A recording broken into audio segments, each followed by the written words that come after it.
Pagkababa ko ng bus mula sa probinsya, naamoy ko agad ang Manila. Mainit, mausok, pero may kakaibang amoy ng oportunidad at gulo. 2 taon na rin mula nung huling tumira ako dito. Umalis ako pagkatapos ng high school para manirahan ako sa lola ko sa Davao. Ngayon, pagkatapos ng pandemic at graduation, heto na naman ako. Bago na ang bahay, bago ang paligid, at bago ang mga tao. Binuksan ko ang gate at kita ko agad ang bahay nila papa at ng asawa niya, si Tanya. Hindi ko siya totoong ina. Stepmom lang. Bata pa siya nung pinakasalan si papa. Around 35 lang siguro. At ngayon ay magpa 40 plus na. Pero kahit may edad na to, panalong panalo pa rin ang itsura niya. Makinis, sexy, classy, parang palaging amoy pabango kahit bagong gising. Pagpasok ko ay naabutan ko siya sa kusina. Nakasuot siya ng manipis na dress, walang panloob, halatang hindi inaasahan na may bisita. "Chester, anak, ikaw na ba yan?" Ngumiti siya. Lumapit siya sa akin at niyakap ako ng mahigpit. Mainit, malambot, parang hindi yakap ng isang ina. Pero pinigilan ko ang isip ko. Hindi ako dapat mag-isip ng ganon. Teka anak, mag-aayos lang ako saglit. May bisita ako sa taas, kaibigan ko, si Tita Ella. Baka gusto mong maligo na muna, tapos sumabay kayo sa dinner. Tumango lang ako. Umakyat ako sa dati kong kwarto. Walang nagbago, maliban sa malambot na kama at mas malamig na aircon. Naligo ako, nag-ayos, saka bumaba.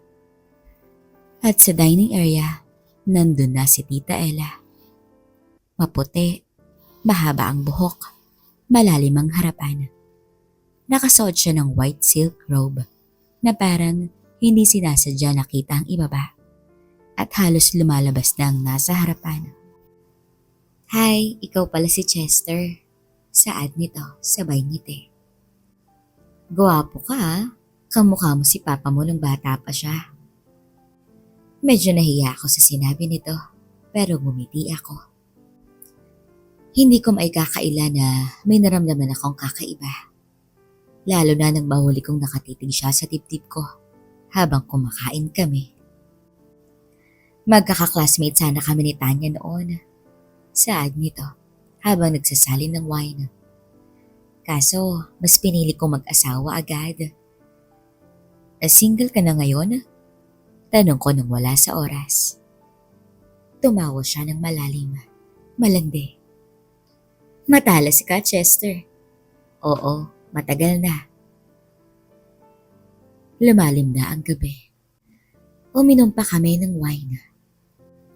Si Tanya ay maagang natulog, habang si Tita Ella at ako naiwan sa sala. Magkatabi, malapit at mainit. "Pwede ba akong manigarilyo sa labas?" Tanong nito. "Sige po, sasamahan na kita." Paglabas namin sa may likod, nagkasama kami sa maliit na sulok na may upuan. Binuksan niya ang yosi. Sinindihan at humithit. Nang biglang binigay niya sa akin ang yosi. "Try mo." "Hindi po ako nag-yosi eh." "Try lang, gabi naman na, wala si Tanya." Kinuha ko to at hinithit. Kaso naubo ako. Tumawa siya at tumayo. Lumapit siya sa akin. Hinawakan niya ang braso ko. Dumikit ang hubog niya sa akin. Ang harapan niya ay nasa balikat ko. Huminga siya ng malalim. "Ang init mo, Chester." Tumingin ako sa kanya. Mabilis ang tibok ng puso ko. Halos magdikit na ang labi namin. At bago ko pa masabi ang kahit na ano, hinalikan niya na ako. Malambot, mabagal. Napapikit ako. Hinayaan ko lang siya.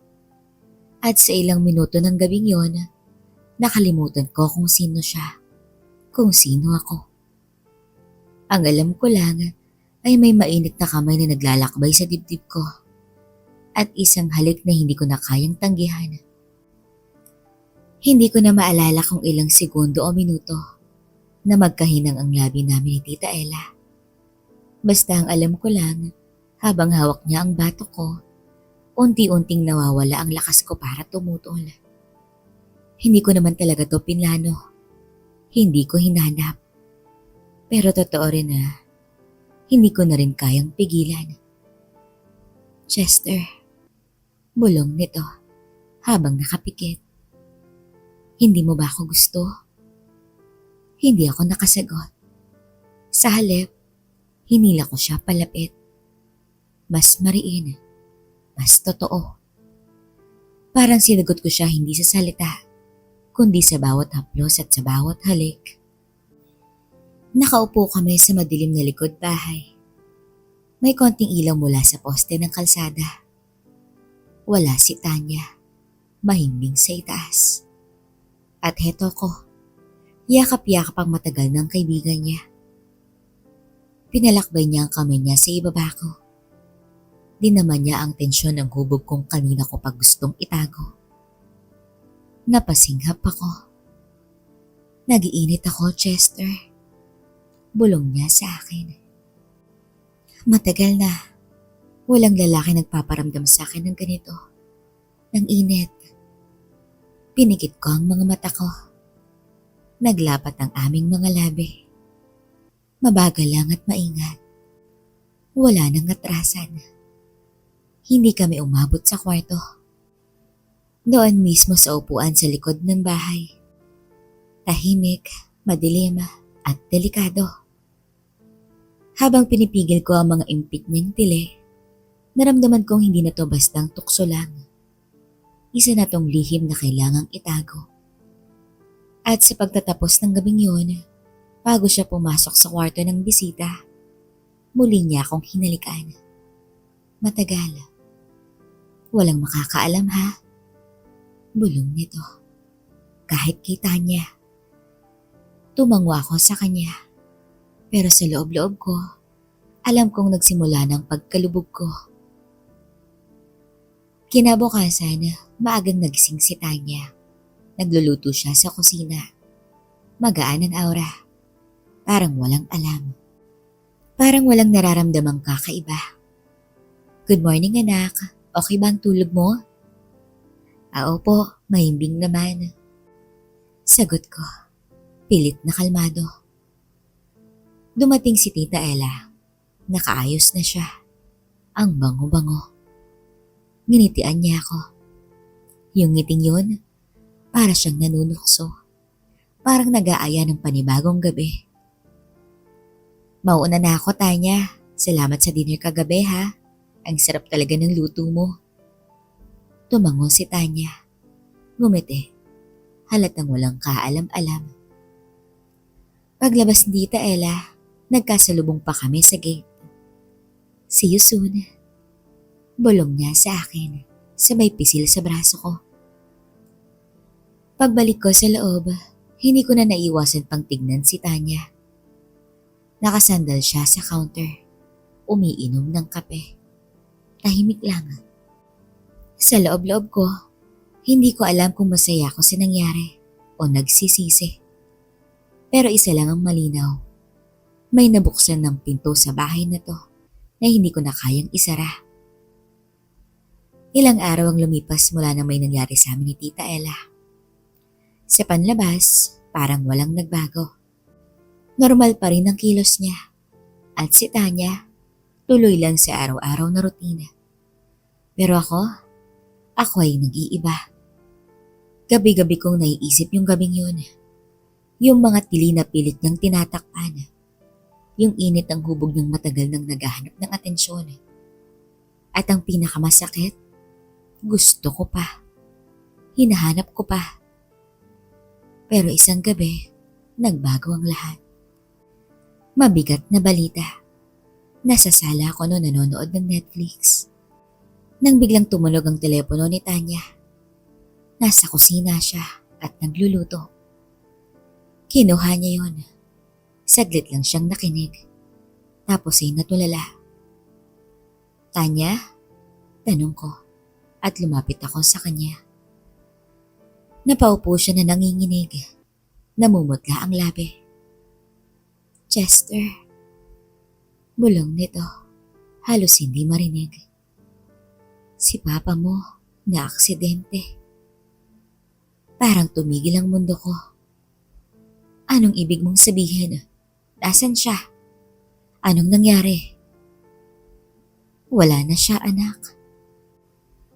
Hindi ko na narinig pa ang sumunod niyang sinabi. Tumakbo ako palabas ng bahay. Gusto kong sumigaw. Gusto kong humagulgol, pero walang lumalabas sa bibig ko. Hindi ako makapaniwala. Ilang araw lang ang nakaraan. Nagkakasiyahan kami sa bahay. Ngayon wala na siya. Kinabukasan, inasikaso namin ang lahat. Si Tanya, siya ang tumanggap ng mga bisita. Siya ang lumapit sa mga kaanak. Ako, tahimik lang ako. Nakatayo sa isang sulok. Nanginginig. Pagkatapos ng libing, ilang linggo ang lumipas. Tahimik lang ang bahay. Matamlay. Wala si Tita Ella. Umuwi raw muna sa Laguna. Kaya kami lang ni Tanya sa bahay. Gabi-gabi ko siyang naririnig na umiiyak sa kwarto. Minsan, nararamdaman kong lumalabas siya ng kwarto para uminom ng alak sa sala. Ako, nagkukulong ako sa kwarto. Pero isang gabi, hindi ko na kayang makinig. Lumabas ako. Hating gabi na noon, nandun si Tanya sa sala.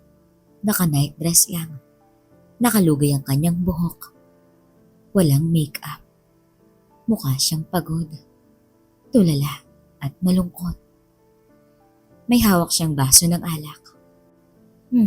Hindi ka pa tulog?" Tanong nito na medyo paos. Hindi ako makatulog. Umupo ako sa tapat niya. Miss ko na siya. Sobrang sakit, Chester. Tumango ako. Ako rin po. Naiyak siya. Tumula ang luha niya sa kanyang mga pisngi. Tumayo siya at lumapit sa akin at niyakap ako ng mahigpit. Doon ko naramdaman yung lamig niya. Hindi lang emosyonal, pati ang hubog niya. Tila naghahanap ito ng init. Bigla siyang huminga ng malalim at nagbago ang pagkakayakap niya. Naging mahigpit, naging desperado. Tumingala siya. Magkalapit na ang mukha namin. "Chester, pwede ba kitang sandalan? Kahit ngayong gabi lang." Ang mga mata ni Tanya ay mapula. Pagod. Basang-basa ng luha. Pero sa mga tingin niyang yun, may halong pagkalito at pangangailangan.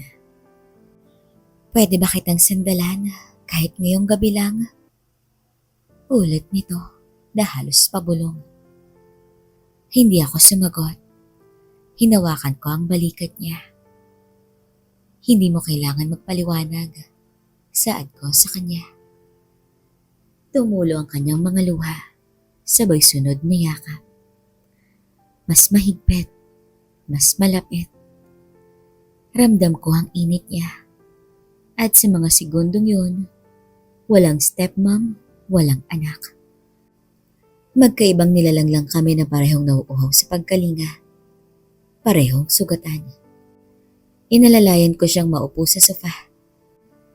Wala na siyang sinabi, pero dahan-dahan siyang humiga at isinandal ang ulo sa balikat ko. Ilang sandaling katahimikan. Humigpit ang kapit niya sa braso ko. Nagsimulang manginig si Tanya. Hindi dahil sa lamig, kundi dahil sa emosyon. At sa pagitan ng paghinga niya, narinig ko ang impit niyang tili. Matagal na akong wala. Bulong niya. Walang humayakap, walang humahawak. Walang nagmamahal. Hinawakan ko ang pisngi niya. Ikinulong ko sa palad ko ang bawat piraso ng sakit ng bitbit niya. At nang tumingin siya sa akin, basang-basa ang kanyang mga mata. Nanginginig ang labi. Dahan-dahan akong yumuko at hinalikan siya. Mabagal, maingat at marahan. Hindi tutulad ng halik ko kay Tita Ella. Puno ng init at tukso. Ito'y halik ng 2 taong sugatan. Halik ng isang babae na naiwang mag-isa at ng isang lalaki na hindi alam kung saan lulugar. Hindi na siya tumutol. Niyakap niya ako. Tinignan niya ako habang dahan-dahang tinatanggal ang nakabalot sa kanya. At sa ilalim ng mahina at mapurol na ilaw ng sala, nakita ko ang isang hubog na hindi perpekto, pero totoo. Hubog ng isang babaeng nagmahal, nabigo, at naghahanap muli ng damdam. Doon na uminit ang mga tagpo. Hindi kami nagsalita buong gabi. Magkasalo kami sa isang mainit na gabi ng tahimik na kasalanan. Marahan at paulit-ulit. Wala kaming tinig. Tanging mga impit na paghinga at hikbi sa pagitan ng bawat halik. Hanggang sa madaling araw, magkatabi kaming nakatulog sa sofa, magkatikit, at parehong hindi sigurado kung may dapat bang pagsisihan. Kinabukasan, pagmulat ko ng mata, wala na siya sa tabi ko. Nakabalik na siya sa silid niya. Tahimik sa buong bahay. Naghain siya ng almusal. Walang imik. At hindi rin ako nagsalita. Pero bago siya pumasok sa banyo, huminto siya sa may hagdan at tumingin sa akin. Chester, kung may mangyari ulit, sana hindi mo ako tingnan ng masama. Tumingin ako sa kanya. Hindi po kita kailanman titignan na masama. Bahagya siyang ngumiti. Pero bakas pa rin ang lungkot at tuluyan na siyang umakyat. 3 araw na ang lumipas mula sa gabing yun. 3 araw na kami ni Tanya na parang walang nangyari. Walang inikan. Walang sulyapan. Pero sa bawat tinginan na hindi sinasadya, habang nasa kusina, habang kumakain, habang nanonood ng TV, ay may tensyon. Parang kapwa namin gustong sabihin na paumanhin o gusto ko pa, pero pareho kaming tahimik. Ako, hindi ko alam kung dapat ba akong magsisi o tanggapin na nilamon ko na ang sitwasyon. Gabi-gabi iniisip ko ang lahat. Ang halik niya, ang impit niya, ang mga mata niyang lumuluha habang hinihila niya ako sa kama. At doon ko na-realize, hindi lang siya naghanap ng init. Naghanap siya ng koneksyon. At ako, naging parausan man sa simula. Pero ngayon, nahuhulog na rin ako. Isang hapon, habang nagwawalis ako sa terrace, dumating ang isang pamilyar na kotse. Puting sedan. Bumaba ang isang babaeng naka-high heels, itim ang slacks at fit na blouse. Si Tita Ella. Tita? Tanong ko habang papalapit siya. Hi, Chester. Ngumiti siya pero may iba sa mga mata niya. Parang nagmamasid. Nabalitaan ko kay Tanya ang nangyari kay Papa mo. I'm sorry ha. Ang bigat nun. Tumango ako. Salamat. Okay pa kayo ni Tanya? Tanong niya, pero hindi inosente ang tono. Tila ba sinusukat niya ang reaksyon ko. Pero bago pa ako makasagot, ay lumabas na si Tanya mula sa sala at may hawak na baso. Ella, hindi mo sinabi na darating ka ngayon. Malamig na bati niya. Surprise! Nakangiting sagot ni Tita Ella. Nang dumating na ang hapunan, sabay-sabay kaming 3 kumain. Tahimik lang. Mabigat ang paligid. Ako ang nasa gitna. Literal at emosyonal. Si Tita Ella ay panayang sulap sa akin. Si Tanya naman ay panayang iwas sa kanya. At ako, nararamdaman ko na parang may alam na si Tita Ella. Habang naglalagay ako ng kanin sa plato, marahan siyang nagsalita. Alam mo, Tanya, napansin kong blooming ka kahit bagong byuda. Anong sikreto mo? Napatingin si Tanya. Tumigil siya sa pagsubo. Pagod lang siguro ako. Wala naman akong dahilan para maging blooming.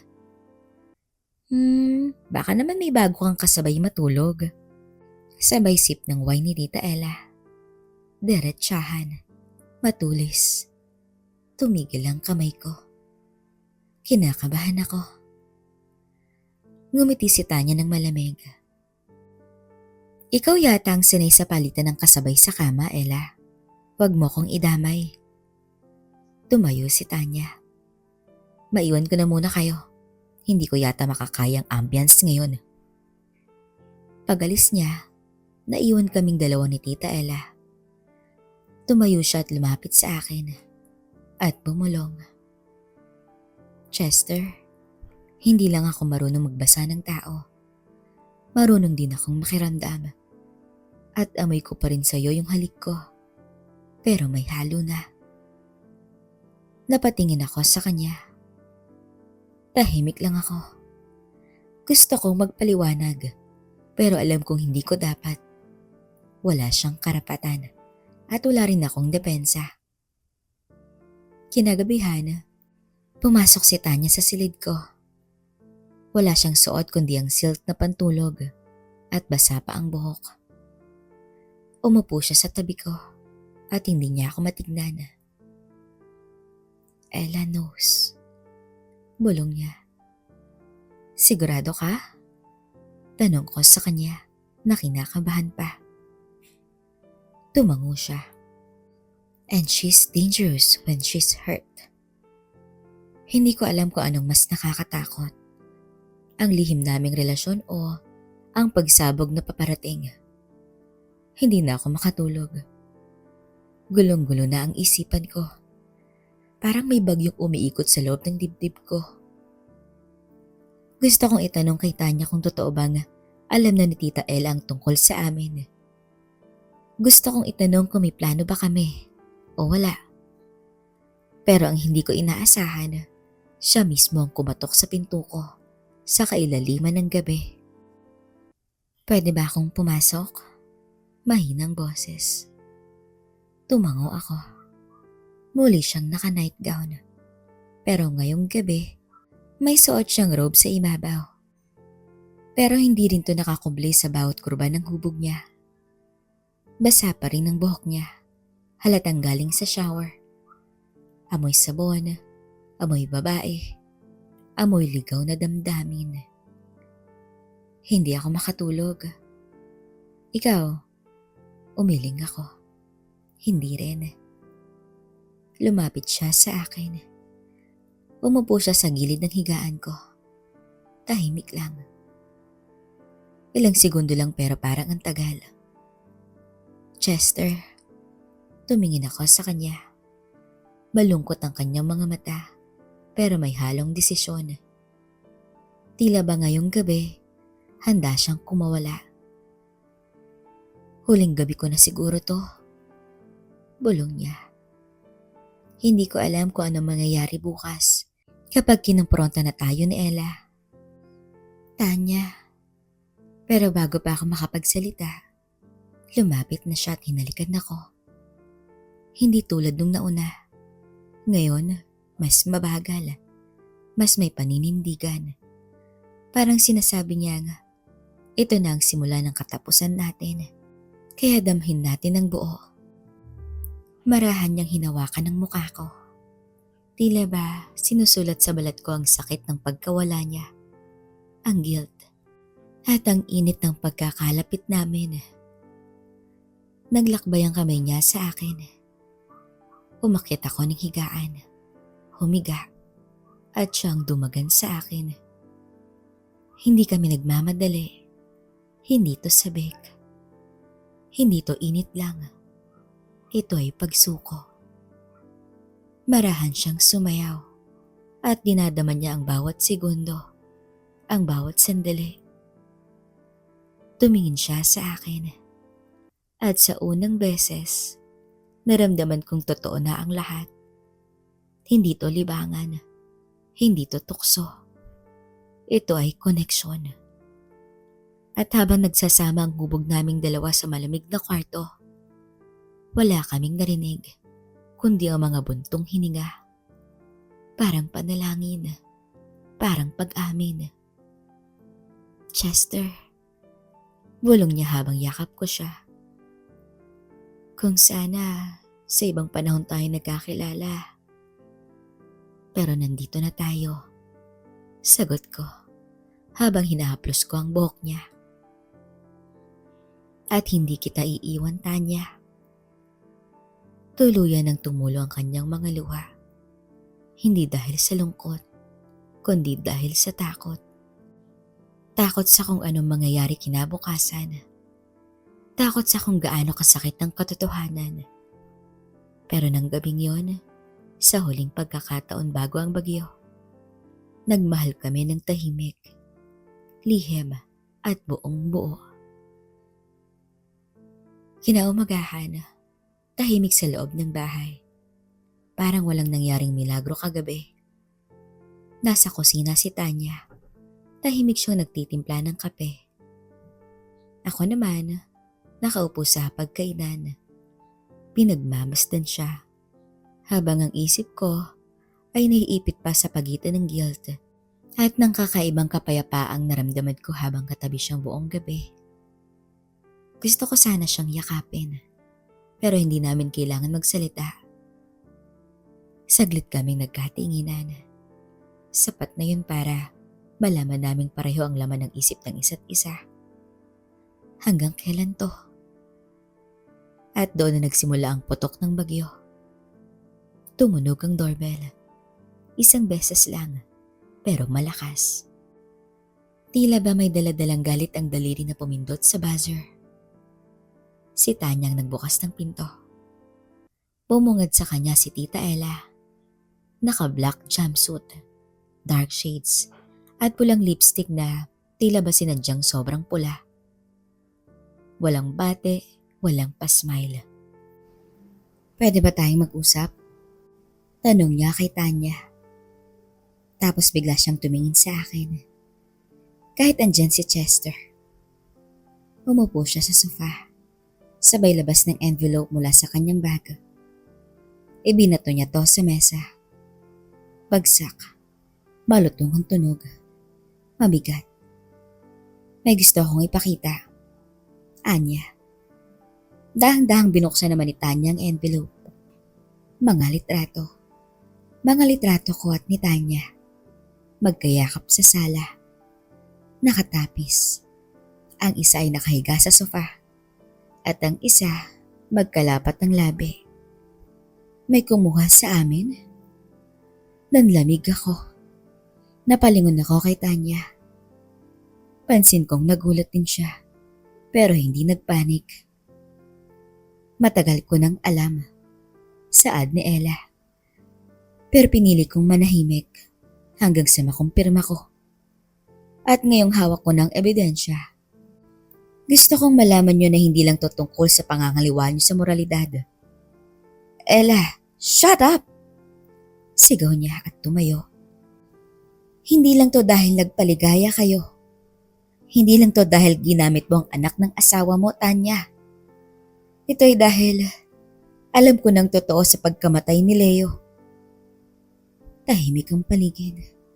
Parang huminto ang oras. Nanigas ang katawan ko. Anong pinagsasabi mo? Mahina akong tanong. Tumingin ng diretso si Ella sa akin. Walang kakurap-kurap. Tanya has something to do with it, Chester. Ang pagkamatay ng papa mo, hindi aksidente. Nauna siyang makarating sa lugar ng insidente, pero hindi siya agad tumawag ng tulong. Tumingin ako kay Tanya, pero hindi siya makatingin pabalik. Nanginginig na ang kamay niya. Walang salita. Tahimik. Anong ibig mong sabihin? Saad ko na halos pabulong. Iniwan niya si Leo habang hinihingal at nakaluhod sa daan. May CCTV. May witness. At ngayon, handa kong ilabas yun. Pero may kapalit. Ella, saad ni Tanya at lumuluha na ito. Please, hindi mo naiintindihan. Hindi ko naiintindihan? Mapait na tawa ni Ella. Nagmahal ako ng lalaking hindi ako pinili. Pumayag akong manatili sa tabi mo bilang kaibigan, kahit alam kong ako ang original. At ngayon, ginamit mo pa ang anak niya para punan ng butas sa katawan at damdamin mo.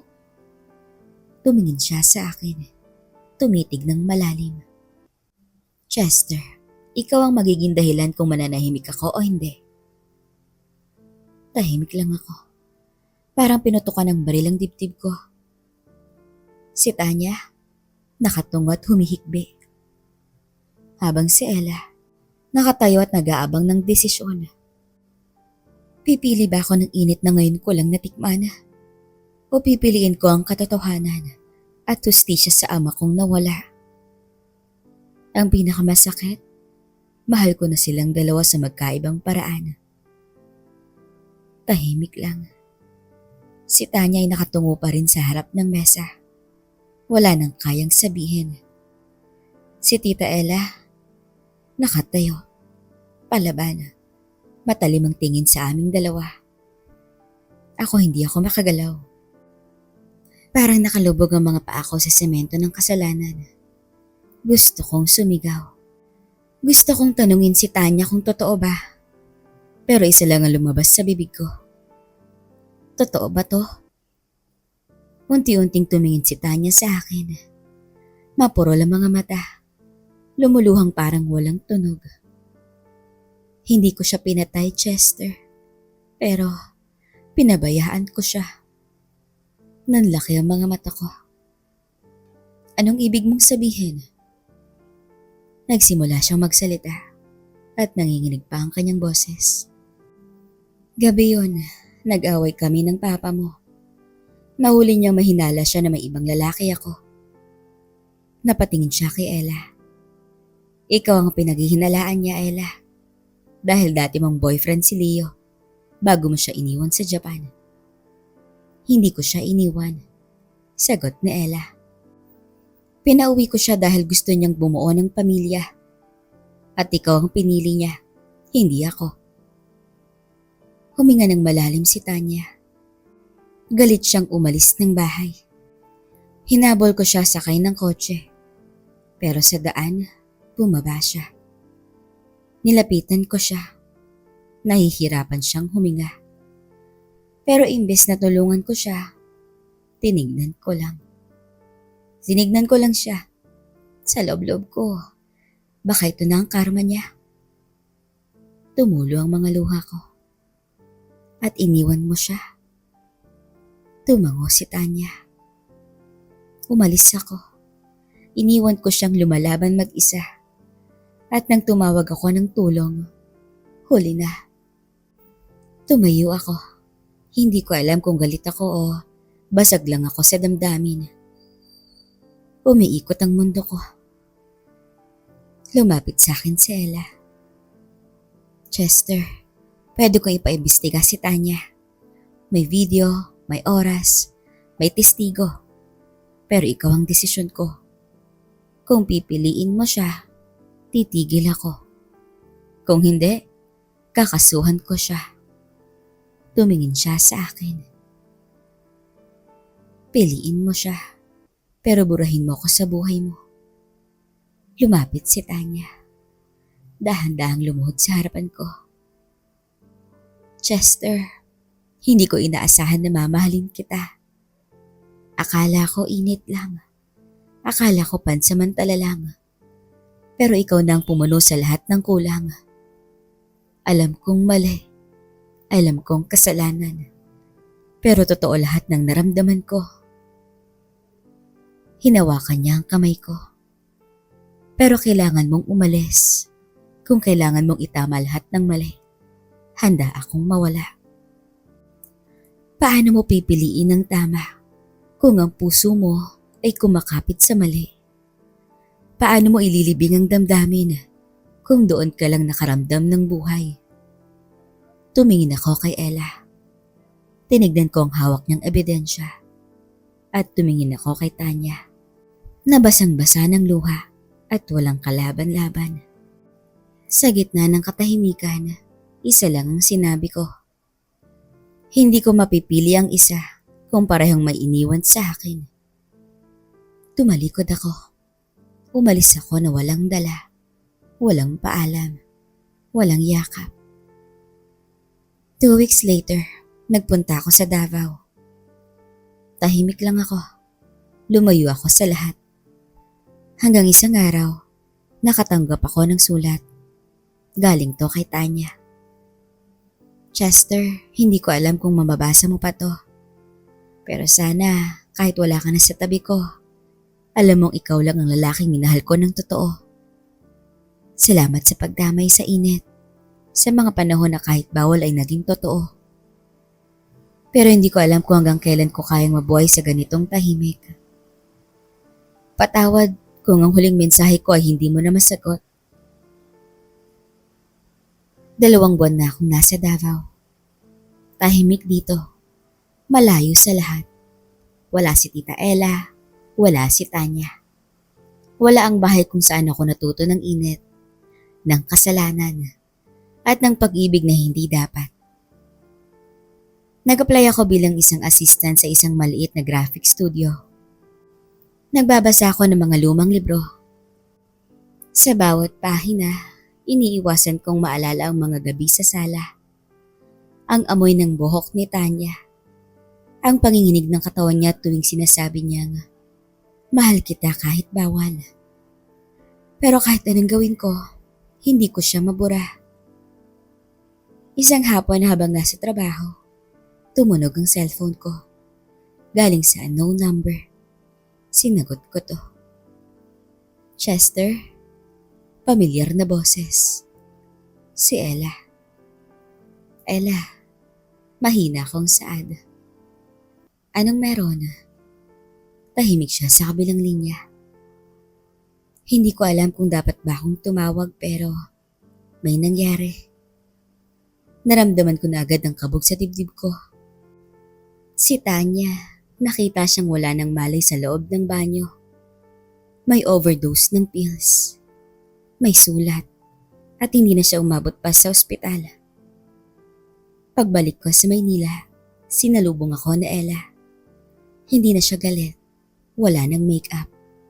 Nakaputing blusa lang at parang pagod na rin lumaban. Binigay niya sa akin ang isang envelope. Huling sulat niya. Binuksan ko to. Kinagad ko ang labi ko para pigilan ang pag-iyak. Mahal kong Chester. Hindi ko alam kung darating ka pa. Pero hiling ko na mabasa mo to. Sa bawat gabi na yakap kita, doon ko lang nararamdaman na may taong kayang tanggapin ang buong pagkatao ko. Kahit madungis, kahit marumi, kahit basag. Nabuhay ako sa isang kasinungalingan. Pero sa piling mo, kahit bawal, naging totoo ako. Ngunit hindi ako kayang tanggapin ang mundong to. Hindi ng batas, hindi ng lipunan. At ayokong dumating ang araw na kamuhian mo ko. Kaya habang may kakayahan pa akong mamili, pinili kong umalis. Habang buo pa ang alaala mo sa akin. Umulan sa araw ng libing. Konti lang ang tao. Nandun si Ella, tahimik, nakaitim. Wala nang galit sa kanyang mga mata. Ako lang ang umiyak.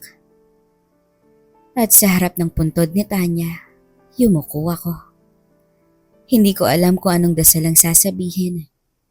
Wala akong mahanap na tamang salita. Pero bago ako umalis, binulong ko sa kanya. Sa mundong hindi tayo pinayagan, sana sa kabilang buhay, tayo na lang. 6 years later, may sarili na akong maliit na apartment sa Cebu. tahimik na buhay. Nagvo-volunteer minsan sa mental health organization. May kasamang trauma ang mga mata ko, pero marunong na akong ngumiti. Wala na si Tanya. Pero sa bawat kape tuwing madaling araw, sa bawat puting night gown na makikita ko sa pelikula, at sa bawat salita nga, mahal kita kahit bawal. Siya pa rin ang nasa isipan ko. Hindi siya nawawala. Dahil ang pag-ibig na totoo, kahit mali, kahit trahedya, hindi kailanman nabubura. At sa mga gusto naman pong mapakinggan ulit si Aling Saida at ang mga bagong stories, andito na po kay Madam Midnight Files. Huwag niyo rin pong kalilimutan mag-subscribe. Thank you mga loves. Love you all. Bye!